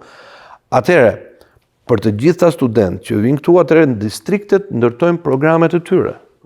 Duke bërë hiring në mësuesve, sa mësues duhet të ketë, sepse nga këto lekë që vinë këtu mbulohen gjithë operacionet. Për shembull Utica është një distrikt që ka 27,000 student. 27,000 student, i bie afërsisht që Utica ka një buxhet rreth $300 milion. $300 milion është një ndërmarrje pothuajse e mesme këtu në Amerikë. Nuk është kompani bilionerësh, por nuk është as e vogël. Atëherë, në distriktin ton, edhe ne kur japim ato udhëzimet, japen zakonisht në 4 gjuhë. Jepen anglisht, jepen shqip, jepen arabisht dhe jepen spanjisht. Ç'do të thotë kjo? Kjo do të thotë që distrikti ka kuptuar që ka një popullsi të konsiderueshme shqiptarësh, përderisa domethënë edhe vajt janë banjë ose gjërat e tjera jepen 4 gjuhë. Është e varur dera e klasës. Tani, ka dhe një faktor tjetër këtu, që është në top të kësaj inteligjencës artificiale që thëmë. Ne kaluam një periudhë shumë të errët, që ishte periudha e Covidit. Atëherë fëmijët u mësuan që klasat zakonisht filluan të bëheshin edhe online, në distancë. Kjo nuk është se vazhdon masivisht tani, por ka ndikuar në mentalitetin e mësimdhënies përgjithësi, në atë që fëmijët marrin, jo të mësuesit, po them atë që fëmijët marrin. Kështu që në një farë mënyrë duhet luftuar edhe kjo që gjitha gjërat duhet bëhen online, që domethënë është mirë që të bëhen online, është shumë mirë, por nga ana tjetër, për shembull si tha profesor Antoni, duhet që kur ti bën një vlerësim përfundimtar nxënësin duhet ta kesh përballë. Nuk mundet që ai ta bëjë nga sepse ti aty vlerëson në mënyrë përfundimtare se sa dieni ka marrë ai për lëndën. Një problem tjetër që ekziston të gjithë shkollat është celulari. Si është situata? Nga përvoja juaj mësuese. Po, celulari në kohën time nuk ishte edhe kaq shumë sa që është tani. Dhe nuk lejoheshin celularët brenda në klasë. Dhe ajo që doja të thesha edhe kur vjen puna në zgjidhjen e detyrave të matematikës, që mund të përdornin celularin, që atëre, se nga njërë edhe ne nuk mund të kontrollojmë 30 nxënës kush po kopjon ose kush po përdor celularin apo. Ajo që unë e kam domethënë praktikuar, ishte jo t'ju jep një nxënësve test me multiple choice. Por nxënësi duhet të shkruante algoritmin atje të zgjidhjes. Më pak ushtrime, jo, dhe ajo që vura re, unë me thënë të drejtën, kjo më ka bërë përshtypje kur erdha këtu dhe fillova në Amerikë, që të gjitha testet ishin multiple choices. Do me thënë, ata mund të, edhe rastësisht, janë shanset 25% të këtë. Mësote për mëç ose vizualisht, ku janë? Po dhe mësuesi, kur e korrigjonte, do me thënë dhe shikonte, okej, kaq përqind mori 70%, 80%, mësuesi nuk ishte në gjendje të dinte se çfarë i mungonte këtij nxënësi, cilat, do me thënë, koncepte... Kapitu, po koncepte kishte mësuar. Cilat koncepte ose algoritme. Dhe atëre unë fillova njësoj si që bënim në Shqipëri, që nxënësi duhet të zgjidhte, ishte më pak probleme, më pak, por duhet të zgjidhte komplet, nga fillimi në fund, dhe i jep një pikët. Dhe kjo është mënyra më e mirë dhe sot, që të mos shkohet në multiple choice, që ata të përdorin këto. Ndoshta që mund të arrin atë pikën që të shkruaj dhe algoritmin atje. Sigurisht, por aman kur nxënësi e shkruan me dorën e vet, tregon arsyetimin e tij. Në këtë mes po të kalojmë tek nxënësit e gjuhës shqipe, se mua kam shqetësim, domethënë, ne kemi të gjithë shqiptarët se shqetësim. Fakti që aty janë nxënës me mosha të ndryshme, a pengon në mësimdhënie? Jo, janë dy grup mosha. Të vegjëlit dhe të rriturit, nuk janë bashkë, janë në vete. Edhe kanë një program caktuar? Po. Edhe si përvaron? Me abetare kryesisht, abetare dhe abetare punet, po. Do me thënë marrin një urit bazë, janë 2 nivele. Niveli parë për fillestar, që është viti parë, abetarja mësohet alfabeti, si shkruhet, si lexohet, ato komunikimet e përditshme, pra një urit bazë të shqipes. Ndërsa niveli i dytë, do me thënë është një përmbledhje gjuhës shqipe të klasës 2, është më i avancuar, ka pak më shumë gramatik, koha e tashme, koha e shkuar, koha e ardhme, punohet me përemrat vetor, do me thënë që zëvendëson emrin apo tjetrën, do me thënë, edhe ata janë më të avancuar. Shumica futen gjithë të niveli parë, edhe ata që flasin shqip, si që tha dhe zonja Elvira, që kanë nxënës që flasin shumë mirë shqip, por nuk din ta shkruajnë e ta lexojnë, edhe ata duan me hyjë te niveli parë sepse duan ta mësojnë si shkruhet, si lexohet. Dhe me thënë drejtën, në përgjithësi, unë jam shumë e kënaqur nga nxënësit. Nuk mund të thush se janë gjithë të avancuar, absolutisht, por shumica e tyre janë të mirë. Edhe kënaqem kur më thon prindërit e tyre, do me thënë, verë thot, jam e gëzuar se fëmia ka tekst me kushrit në Malsi, apo në Shqipni, apo kudo që i kanë në shtete tjera, ka tekst shqip, thot, i ka shkrujt mesazh shqip. Edhe për ata është i gjë e madhe, sepse fëmia nuk është se e ka bama përpara. Pra, ata fëmijë që punojnë sistematikisht dhe nuk e lanë me 2 orë në javë që janë në klasë, po punojnë gjatë javës, edhe praktikojnë, ju them, vetëm të paktën 15 minuta në ditë, si kur ti ta harxhosh tu folë shqip, ajo nuk është pak, nuk është pak. Edhe e shoh që janë të avancuar, edhe prind shumica punojnë me fëmijë. Edhe ju them, nuk e ndihmon fëmijën nëse ti ja ban detyrat, unë e kuptoj se e ka ba prinja apo fëmia, ti nuk po e ndihmon. Nuk është puna se si më paraqitet ai mua, por se sa evolon ai me gjuhën. Dhe rëndësia, po. Tash kam një pyetje të përgjithshme, të përgjigjet kushdo. A është arsimi sot modern më i butë me nxënësit? Më tolerant. Më tolerant. Është shumë më tolerant. Për shembull, ne gjithë, ndoshta Elvira edhe unë jena pak më në moshë se Altini dhe Antoni, dhe ne dim se si ka qenë shkolla në kohën tonë, shumë e rrept. Ka pas, domethënë, një anë është jo me e gjyku, por pak tepër se duhet e rrept, por ka pas edhe efektin e vet pozitiv. Ne, mësuesi për ne ishte si një illull, ne turpnoheshim me i thanë mirëmjes, me i përshëndet, skuqeshim, jo ma me fol më tepër me mësuesin, kurse tash nuk është më ajo, ka edhe diçka tjetër. Dikur kur ne në atë kohë jep një mësim, në qoftë se fjala e nxënësit ishte kundër mësuesit, prindi gjithmonë jepte të drejtë mësuesit, ndërsa në kohën e sotme ka raste që prindi vjen dhe i jep të drejtë nxënësit. I jep fëmijës së vet. Nuk e ndigjon mësuesin me kujdes, por e ndryshon. Sipas perceptimit, mund ta themi, okay, nuk ka qenë e qëllimshme ta zem. Është perceptimi atij fëmije.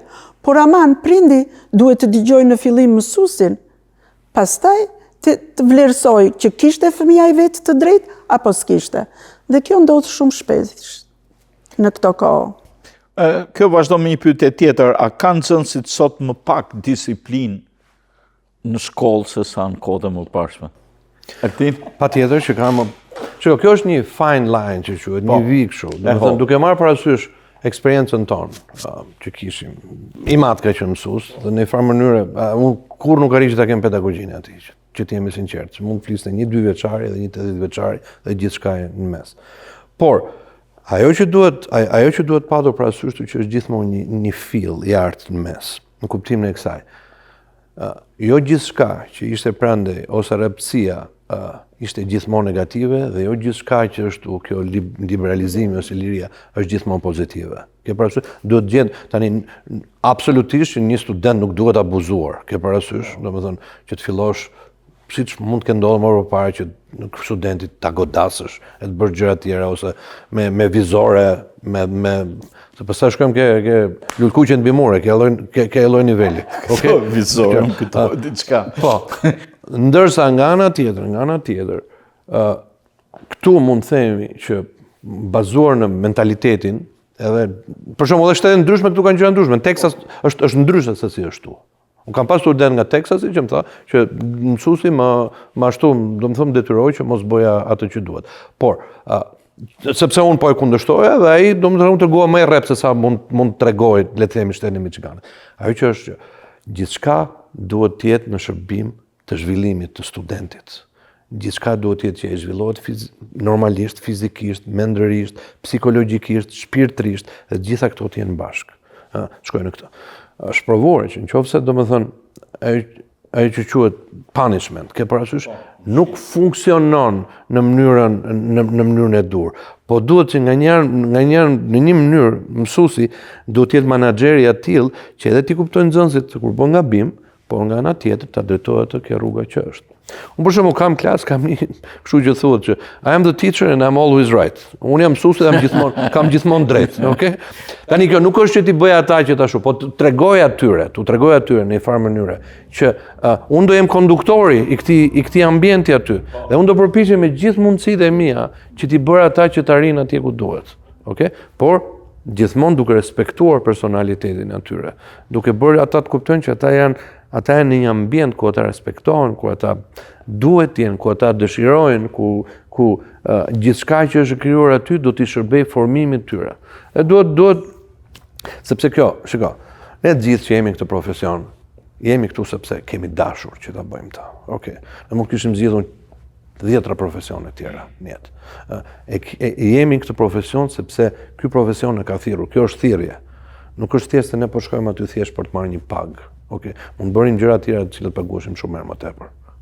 Por e bëjmë të sepse është dëshira ndofta. Gjithçka që na kanë dhënë të parët tanë në mënyrë ose në tjetër, gjithçka që na ka dhënë kombion, edhe në këtë moment në cilin ne jemi, duam që këtë dije që kemi marrë në gjitha fushat e ndryshme, t'ia japim gjeneratave tjera. Dhe do ishte perfekte që më tepër se kujdo tjetër këtë dije t'i japim fëmijëve shqiptar. Dhe sa që fëmijët shqiptar vinë në klasat tona, ne përpiqemi që të bëjmë më të mirën. Urdhë. Do të lidhem pak në lidhje me pyetjet, unë plotësisht pajtohem me të gjitha mendimet tuaja. Unë mendoj që puna e edukatorit ose mësimdhënësit në ditët e sotme është heroizëm. Arsyeja pse është heroizëm është sepse krahas jetës tij private, familjare, kështu me radhë, është përballë vetvetes ka një numër mall studentësh që mund të përballohet çdo ditë. Dhe tani nuk ekziston ai raporti i atëhershëm që dikur mësimdhënësit respektoheshin, i nderoheshin e kështu me radhë. Ai në faktikisht në një farë mënyrë gjenden në mes të 2 zjarreve, 2 apo 3 zjarreve.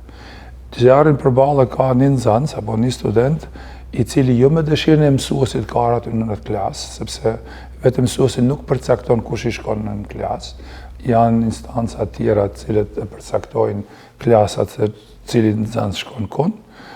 Është po ashtu në mesin e prindërit. Prindërit e sotëm, sidomos këtu në Amerikë, nuk janë të atëhershëm që ata përkrahin, do më thëmë, mësuesin. Ata mendojnë se mësuesi e ka detyrim çdo gjë që nga mjesi deri në darkë, edhe për çdo faj ose problem që fëmiu i tyre mund ta ketë si në shkollë, si jashtë shkollës, është përgjegjës ai. Dhe unë thash, edhe kam përvojë, po kam edhe shumë informacion që atë neshin më të parë që mund të ndodhë, pra janë të pakët prindërit që duhet bashkëpunojnë me mësuesin. Dhe pjesa tjetër është, normalisht, është administrata. Administratës nuk po intereson si po njihesht në klasë. Administratë intereson me lan llogari asaj zyres lartë që quhet distrikti, do më thënë ato superintendent e kështu qasa, që me lan llogari që çdo nxënës është në klasë, nuk është si rrugash, nuk është korridoresh, nuk është i përjashtuar. Për aty më intereson që ata nxënësa me kenë me dorë mos në klasë. Dhe punën dhe problemet që përballohet në frontin e parë, në vinin e parë është mësimdhënësi. Dhe pastaj përveç asaj, përveç këtyre trysnive që mund t'i quaj shtypjeve nga administrata, nga prindrit, nga studentat, po duhet kesh edhe kujdes sepse Elzani akoma edhe më i keq, edhe më i dobët të komuniteti. Dhe pastaj në farë mënyre vinë edhe të bojkotojnë, sepse shumë nxënësa për studenta po ashtu për zgjidhjen, po shumë nxënësa mund të ankohen tek prindja dhe përmes thotë, oj, nuk duhet shkoj atë në klasat tek filani. Do të thonë kanë edhe atë mundësi. Nuk është se ja plotësojnë gjithherë, por faktikisht ka pra këto presione të cilat ekzistojnë këtu. Dhe unë mund të them se siç përmendi dhe miku im profesori Altini, që neve këtë punë e bëjmë si mision. Unë personalisht dhe secili prej jush, domethënë kishim pas mundësi ta marrin rrugën është akoma më të mirë me arsimimin që kemi. Por e bëjmë si mision dhe e bëjmë me një përkushtim të jashtëzakonshëm profesional. Kënaqësia më e madhe imja, çdo herë, në çdo nivel që kam bërë mësim, ka qenë atëherë kur studenti ka qenë i suksesshëm. Ose ka qenë raportimi, po supozojmë i klasëve ose i landëve që janë të avancuar me AP kalkull ose AP pre-kalkull. Se ato pikë, domethënë, janë publike faktikisht, kur kanë dalë, domethënë i shef nxënësa tu dhe emrin tënd që këta janë suksesshëm, domethënë janë njerëz zakonisht mirë, ose në departamente për shembull, edhe në kolegje dhe universitete që diskutohen, domethënë landë, ku ku kem stagnuar, cilat janë ato koncepte matematikore që na duhet me punuar më shumë kështu më radh. Pra, unë përsëri po them, puna e mësimdhënësve edhe këtu në Amerikë, po normalisht edhe në vendlinjen tonë, pra në Shqipëri, është heroizëm. Edhe ky heroizëm nuk vlerësohet aq sa duhet. As nuk vlerësohet nga shteti, as nuk vlerësohet nga komunitetet, as nuk vlerësohet nga prindrit. Pra, unë mendoj se këtu ne si prind duhet të mendojmë pak më shumë. Personalisht, unë jam prind vetë. Edhe nuk them se fëmijët mi kanë qenë enjoy, ka pas ndonjëherë një komunikim ose ankesë fëmijëve tek mësuesit, por unë asnjëherë unë e kam dëgjuar fëmijën se çka thotë, por asnjëherë nuk e kam dëshuar se një mësues po i bën të padrejtën. Nuk them se gjithë janë enjoy, por ata kanë kontroll shumë më shumë për të vepruar mirë. Pse? Sepse çdo mësimdhënës në çdo shkollë e ka mbi këshyrësin e vet. Domethënë të paktën 2 herë në vit që i takon një herë në semestrin e parë dhe një herë në semestrin e dytë të kenë kontroll. Dhe mbas atij kontrollit bëhet vlerësimi i punës së tij.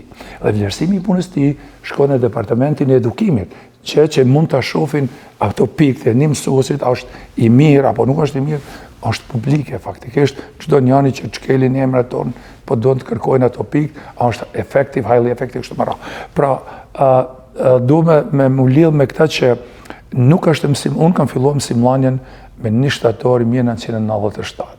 Domethënë 28 vjet e gjysmë që po i bjerë kështu. Dhe e dinti sa herë është dashur me ndrua mënyrën e mësimdhënies që nga ajo kohë deri sa. E kam ndruar me 10 herë. Domethënë mund ndrojnë nga semestri në semestër. Ndrojnë strategjitë. Ke para vetit, po supozojmë ke 30 nxënësa, secili është në botën vetveten. Domethënë secili do një qasje të veçantë. Dhe ata 30 nxënësa i kanë ndoshta nga ata e kanë 10, kanë një problem, po supozojmë, janë aty do më thënë që vinë nga probleme shëndetësore, nga aftësitë e tyre. Këta mirë e din, ADHD, do më thënë kanë kufizime, në testime, duhet kujdesje veçantë, duhet kozgjatje, në teste, kështu mëra. Imagjinon sa punë, do më thënë, i shtohet një mësimëllanësit, për shembull, ti plotësojnë gjithë ato. Dhe prindër çka bajnë, nëse ata do më thënë të kujdesen, të komunikojnë me mësimëllanësit, ata vetëm e shef cilin pik nga ajo e drejt ati student, po supozojmë që ose ati e shkruaj që mësimëllanësi duhet ta check, të shofin, do më thënë, si e ka kuptua të paktën njëherë në klas, njëherë në ditë në klas, dhe ndoshta njëherë e ka përcye, e ka harruar pas obligimit tjera, ajo ka me gjetë, ose ata kanë me gjetë mundësin që me mu ankohet e drejtoria, dhe pastaj faktikisht është edhe shkelje ligjore, sepse e ke detyrim, ja detyron ligji i arsimit këto një që kanë. Pra, dhe ishte me u lidhë përsi me ata çfarë thamë që është vërtet është një punë një jashtëzakonisht e vështirë, edhe në asnjë moment nuk duhet neve të lirohemi në profesionin tonë. Në asnjë moment biles, edhe pse kam shkuar në një farë moshet, pra energjinë që unë e shpenzoj sot në profesionin tim, ndoshta është akoma edhe më madhe se sa ditën e parë që e kam bashkë me një zell aq të madh që më dukej nata gjatë me shkuat nesërmën përsëri para nxënësve. Pra kështu që mendoj që edhe si komunitet, edhe si prind, edhe si shtet, duhet ta kenë pak syrin ma shumë në këtë stres, sepse nga kjo stres dalin gjithë dietarët, nga kjo stres dalin inxhinier, dalin mjekët, doktor, do më thënë, njerëzit më të ngritur, flas psiqikisht, zhvilluar, normalisht ka edhe faktor tjerë që ndikojnë formimin e tyre, por kjo është, do më thënë, ajo rruga që të gjithë pothuajse do ta ndjekim për t'i dhënë një kontribut të mirë edhe për vendin, sepse puna jonë nuk është se vetëm me rrugën edhe ne mbajmë familjen, puna jonë është kontribut për secilin nga ata nxënës ose student që janë. Neve për shembull, unë edhe sot marr emailin nga nxënësat që kam pas 20 vite më parë, ose student 5 vite më parë, 3 vite më parë, dhe jashtëzakonisht që thotë, po mos ti sheken ti, do më thënë, ose nga momenti që unë kam pas rastin, do më thënë, që ti jesh mësimëllanësi ose profesorim, do më thënë, unë kam ndryshua mendim për këtë çështje, kam ndryshua mendim për matematikën ose për jetën kështu me radhë. Pra këto janë normalisht edhe sakrificat e secili që rrit. Pra unë të betohem e shoh sakrificën të njëjtë dhe vlerësimin të njëjtë si për ata që është parashkollor, si për ata që në universitet kështu me radhë. Sepse ata e japin çdo gjë dhe kanë aq zakonisht pasion të madh. Për shembull, po të na ndëgjosh neve kur ligjerojmë, ti mund thosh ky një çka ka, mo ky u shkrye, mu shkrish. Pse? Sepse do të më dhanë çdo gjë dhe do të më vërtetuar se secili prej tyre, domethënë, e ka kuptuar dhe nuk të ka shkuar mendimi bash. Edhe një pyetje para se ta mbyllim. Si është raporti midis prindërve, ti më cek një çik edhe mësuesve? Vetëm ato takimet të shkurta me prind 2-3 herë në vit mund duken pa mjaftueshme. Shoh për shembull se ime shoqja merret më tepër me vajzën time, po e marr konkretisht që merr emaile nga mësuesit, edhe për mbarvajtjen e punës, po edhe për problematika tjera. Mjaftojnë këto apo duhen më tepër bashkëpunim midis prindërve dhe mësuesve?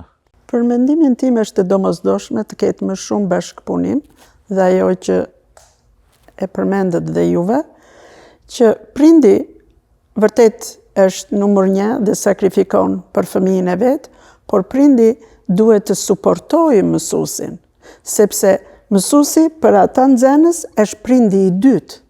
Nëse prindi ju jep dashurinë, mësuesi ju jep dijen.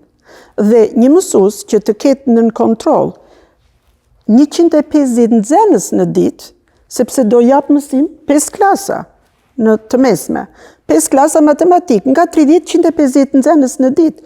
Nuk është e lehtë që mësuesi, si të thuash, të arrijë që ti i jap çdo nxënësi atë që duhet, ose që ka nevojë.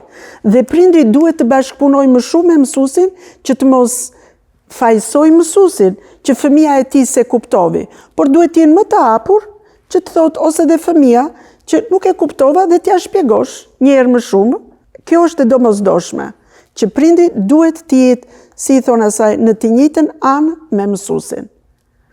Mund të ketë raste krejtësisht të veçanta, outliers, që mund të ketë ndonjë mësues që ka bërë diçka vërtet shumë të gabuar, nuk e mohojmë atë, ekzistojnë.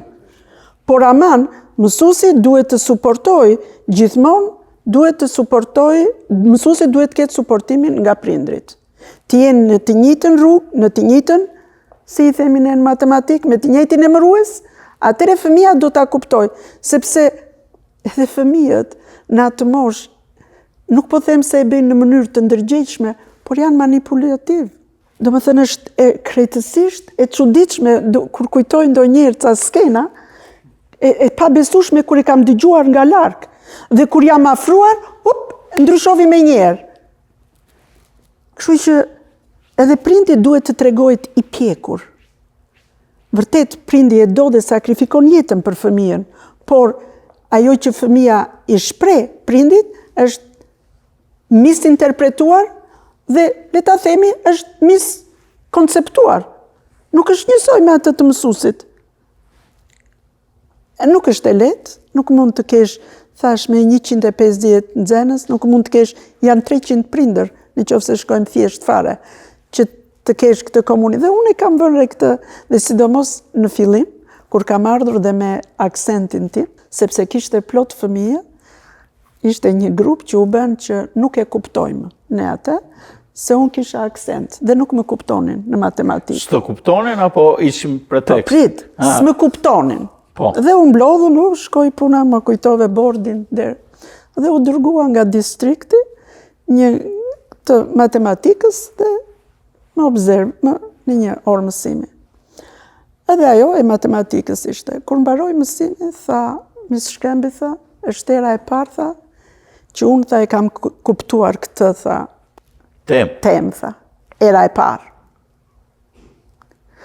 Edhe iku ajo, vazhduan nuk, pas cak në një 2 javësh, një prind tjetër prap që ankuar, një nxënës.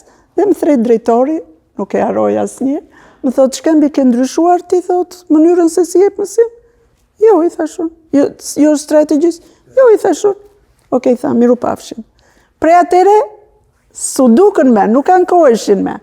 Është shumë e vështirë.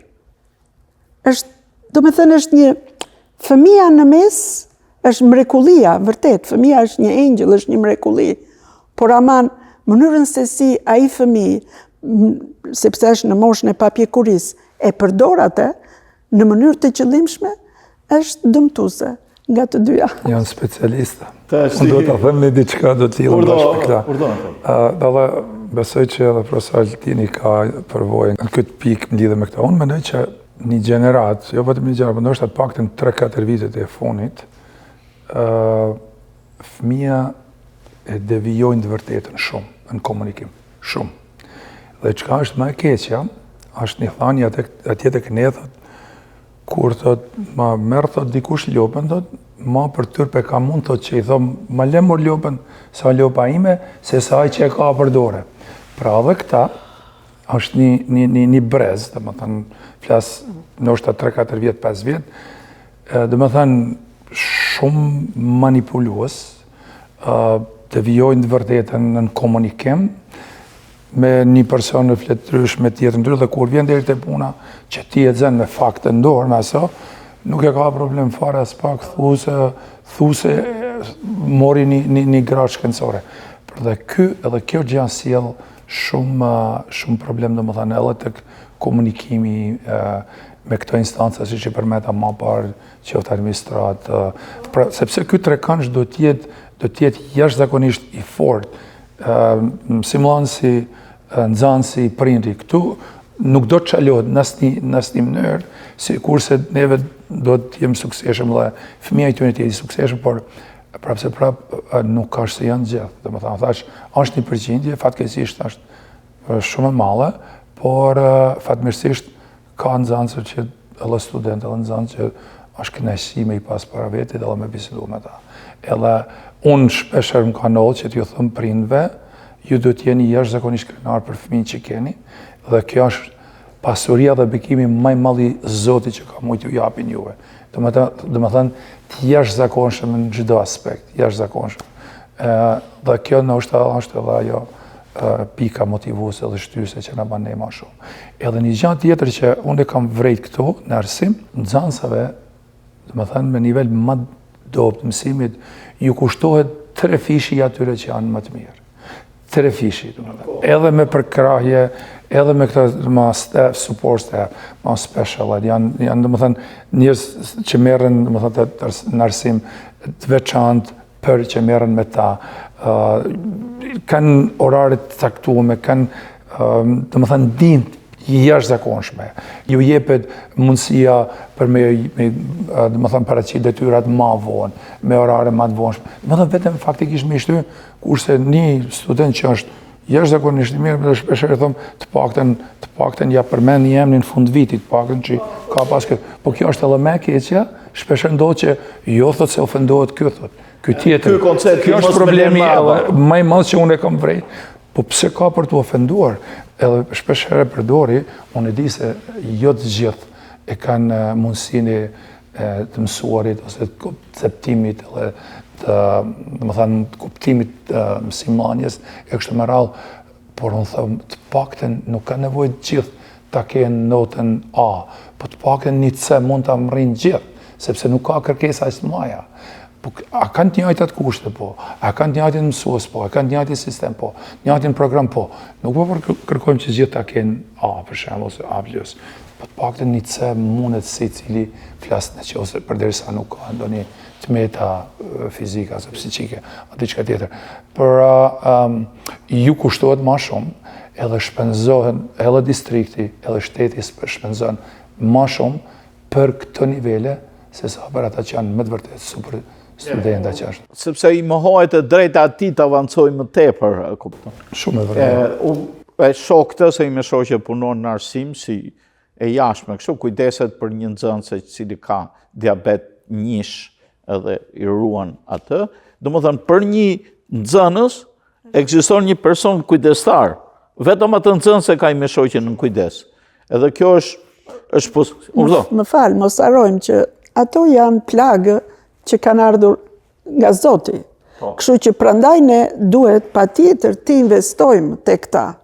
Sepse më vjen për të qeshur ta kujtoj, por daja tim ndjes pas thjesht e kështu. Në qoftë se Zoti të ka dhënë mend, ai ta ka dhënë dhuratën më të çmuar në jetë. Mos kërko më ndihmë prej tij, ai ta dha aty. Kështu që ndihmë duhet ju japim atyre që nuk ju dha Zoti mend. Dhe këta janë fëmijë dhe merr me mend psikologjikisht, jo vetëm nxënësit, por dhe prindrit si ndjehen që me aftësi të kufizuara. Unë them që fjala ishte e meritojnë. Unë kam fjalën për ata të cilët në farë mënyrë rebelohen gjatë mësimit. Okej. Unë nuk e kam për këta që janë me... Fjallën e kam thjesht vetëm për ata që rebelohen, nuk ju interesojnë. Do më thonë, donë dikush tjetër të ju bajnë punën, a i vetëm donë notën, donë diplomën, e lëbile, në basë që të marrë diplomën, donë të marrë zonë venin më të mirë. Po, më të mirë se sa ju që meritojnë. Unë nuk e kam fjallë për këta me aftësi të kufizore. Ajo që tha profesor Antoni është 100% e vërtet, sepse shumë studenti marrin gjërat for granted. Prindrit i marrin gjërat for granted. So, ata kujtojnë se do vinë nxënësi në klasë, edhe mësuesi, profesori, është një njeri që punon si tornitor, do punoj me metalin. Jo, ti ke të bësh me një qenie njerëzore aty. Dhe kjo qenie njerëzore do kujdes të veçantë. Po nga ana tjetër, nuk duhet që kjo qenie njerëzore të kujtojë se ata kanë gjithçka në dorë, ata mund të bëjnë çfarë duan. Ky lloj koncepti ka kaluar pak, si më thën, në anën e gabuar. Ka kaluar shumë në anën e gabuar, sepse prindi, për çdo gjë që mund të ketë, për shembull mund të shkojë të thotë, nuk jam i kënaqur me këtë, i jepet shumë liri në një farë mënyre, ndërkohë që inputi i atij nuk është kaq i madh. Kjo edhe në aspektin tjetër dhe jo të gjithë prindit, nuk është se të gjithë interesohen jashtëzakonisht, okay? Çdo prind teorikisht e do të mirën e fëmijës tij, por ka ndryshim ndërmjet një prindit shqiptar dhe prindërve të tjerë, janë shumë inkuadruar prindit shqiptar, përpiqen për fëmijët e tyre. Për sa i përket asaj të aksentit, unë i kam thënë që në fillim, unë kam aksent dhe nuk e heq, por Ky sistemi këtu donte një njeri me aksent që t'ju mësonte juve historinë e Amerikës edhe qeverisje. Ke parasysh? Unë në një punë për punë të aksentit për humor dhe për ta mbyllur, unë punoja në një punë për shërbim teknik kështu online, edhe kur ata nuk arrinin të kuptonin konceptin, kapeshin ke aksenti. Dhe unë i thosha, po mirë, ky është Schwarzeneggerja, ka aksent apo s'ka? Jo, se Unë më falë ju kam thënë kështu, kur ma bëri një print këtu, dhe i thashun, sa gjuhë, në fakt ishte, ma ka bërë sekretarja e shkollës, i thash, ku është Chelsea dhe mësusve, që vini mirë neve, që na duhe. Tha jo, I don't understand you. I thash, sa gjuhë flet ti, i thash unë, sepse nuk më dukesh si Indo-American. Ti, i thash unë, e sa ta gjenerati e këtu? Që atë dita jo. Por e ka, do me thënë, është një përqindje e madhe, që ne që vim si brezi i parë, me aksentin tonë, është e pashmangshme aksenti, po ke ardhur mbi 13 vjeç. Aksenti është vlerë e shtuar, është vlerë e shtuar. Sa gjuhë, Ata kuptojnë, ata po ja provojmë fundit, kam dëshirë ta mbyllim prap me gjuhën shqipe. Patjetër. Kam dëshirë të theksoj vlerën, rëndësinë dhe hershmërinë e gjuhës tonë të mrekullueshme. Jena megjithmend tan krenar që jena shqiptarë dhe që flasim shqip. Është një ndër gjuhët më të vjetra të Ballkanit, ilirishtes. Është faktori kryesor i ruajtjes dhe i mbrojtjes identitetit kombëtar edhe kulturor. Është palca e kombit, për mendimin tem. Ke shumë të drejtë. Jo, mendimin e ke shumë të drejtë. Do me thënë, dokumentet e para datojnë shumë herët që janë të shkruar në shqip. Dokumenti i parë i përket vitit 1462, që është formula e pagëzimit. Është dokumenti i dytë është, në mos gaboj, fjalorthi Arnold von Harfit, 1496, ndërsa që ruhet, ky dokument ruhet në bibliotekën Ambrosiana të Milanos, për fat keq nuk është në Shqipëri. Pastaj vjen përkthime, këto nuk janë libra, si janë thjesht tekste, dorëshkrime, është Ungjilli i Pashkëve. Është domethënë një vlerë e jashtëzakonshme. Dhe libri i parë që ne njohim deri më sot është Meshari Gjon Buzuku, që është i shkruar në gegnisht. Është një fjalor shumë i pasun, është ortografia dhe forma gramatikore, domethënë shumë e stabilizuar, çka dëshmon se hershmëria, tradita e të shkruar në gjuhën shqipe është shumë më e hershme se kur është botu ky libër. Pra 1555. 1555, bravo, e sakt. Dhe sa luftë është dashur me urujt gjuha shqipe deri sot. Që ka kanë, do me thënë, alfabeti është përdor arab, slav, grek. Deri në kongresin e manastiri, që janë 36 shkronja që kena dhe sot, alfabeti latin. Ashtë kanë më e vështirë atëherë, apo sot me urujt gjuhën shqipe. Nuk ka të krahasu. Sot i kena gjitha, pavarësisht se ankojmë, e bajmë vetin të pa kohë me u marrë. Gjehet kohë për shumë gjatë, po jo për gjuhën shqipe. Kisha me ba një thirrje. Një apel për jush. Por para se me dalte apeli, se po e lejtë funit krejt, është do me thënë kena fanolin që thotë, shqip të flasim për herë, thjesht dhe të pa përsierë. Ose, kam dëshirë me myll me vargjet e Art Gjergj Fish, që janë kaq aktuale dhe sot, gjuha shqipe është një ndër vjershat më të bukura për mua.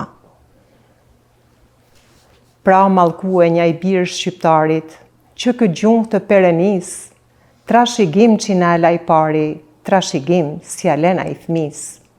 E ju thaft ati po goja, që e përbuz këtë gjuhë hyjnore, e në gjuhë të huj kur sasht nevoja, flet e të vetën e len mazdore.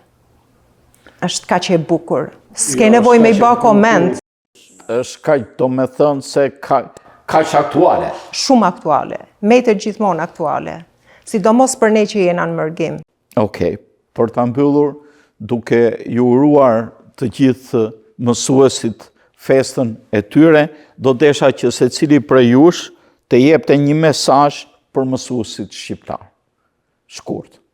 Në radhë pare duhet një herë t'ju falenderoj seriozisht juve për ftesën, duhet t'i përshëndes kolegët shumë nderuam. zonjën mësusën, stimulansen, profesoreshën e gjuhës, kolegën time Elviren, po ashtu kolegun tim, një mik jashtëzakonisht të mirë timin, 2 vjetër bashkëpunëtor, kemi punua 7 vite bashkë, zotni profesor në Altin Zaloshnja, i cili ka qenë vërtet ka dhënë një kontribut jashtëzakonisht të madh, jo vetëm në shkollën ku kem lanë mësim neve, por edhe në distrikt ka qenë kryetar, përgjithsisht drejtori i departamentit gjuhës dhe historisë, po ashtu ka qenë kryetari i unionit për mësimdhënësit atë dhe vërtet është një vlerësuar në komunitetin tonë, profesori shumë i nderuar dhe pata nderin që t'jem këtu sot bashkë me ju. Unë do mbylli këtë fjalën time, domethënë duke juruar të gjithë mësimdhënësve, të gjithë atyre të cilët kanë shpenzuar qoftë edhe 1 minutë jetës tyre për t'ia kushtuar gjuhës dhe letërsisë shqipe dhe për t'ia kushtuar mësimdhënies.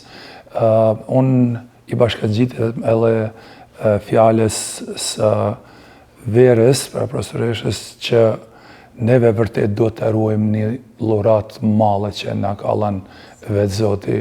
Do të ruajmë dhe mos të harrojmë asnjëherë, sepse asgjë më mirë, asgjë më bukur nuk është të lindësh, të rritesh dhe të jetosh si shqiptar. Pra gëzuar dhe për shumë vjet, akoma edhe më shumë dhe më suksese për gjithë ju mësimdhënësit e dashur dhe të nderuar shqiptarë. Kudo që jeni në vendin tonë, në vendlindje, në Shqipërinë etnike, apo jashtë vendlindjes. Edhe njëherë faleminderit dhe juve për punën e shenjtë që e bani, faleminderit për ju të 2 kolegët të nderuara për punën në përkushtimin e mësimit të fëmijëve tanë në gjuhën shqipe. Kurse unë e profesor Altini do vazhdojmë të mësojmë edhe shqiptar, por edhe amerikan kapak. Altin? Well, shumë faleminderit dhe ishte me të vërtet një bisedë shumë e mirë edhe duhet që të falenderoj ty për idenë, por duhet të falenderoj kolegët tu që me zemër të pastër, me treguan tamam atë që ndodh në një klasë arsimi. Duhet të falenderoj zonjën Elvira, zonjën Vera. Patjetër që duhet të falenderoj kolegun tim shumë dashur, edhe mikun tim shumë të mirë, profesor Anton Laçajn, me cilin kemi një histori, kemi një rrugtim të përbashkët, në përpjekje për të edukuar edhe për të ecur më përpara, jo vetëm thjesht në shkollat tona, por edhe në komunitetin tonë. Edhe profesioni që ne kemi zgjedhur është një profesion fisnik. Është një profesion i cili të tjera profesione nuk do ekzistonin nëse ky profesion nuk do ishte. Sepse kush do t'i bënte matematicianët e tjerë, historianët e tjerë, doktorët e tjerë, avokatët e tjerë, inxhinierët e tjerë, nëse ata nuk do merrnin bazat e mësimit fillimisht. Në një farë mënyrë gjithçka kalon nga ky profesion.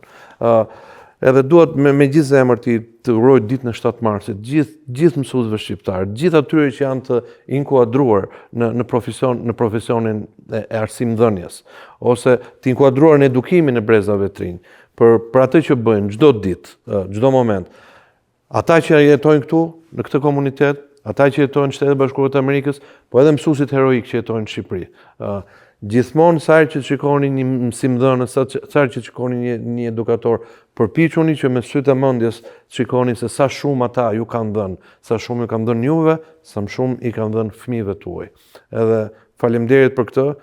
Edhe zonja Vera tha atë vjeshën e fishtës, e tha vargjet e fundit, po vargjet e para thonë me gjuhë shqype nana tona, shi prej djepit na kanë thënë, ka një Zot që do ta dona.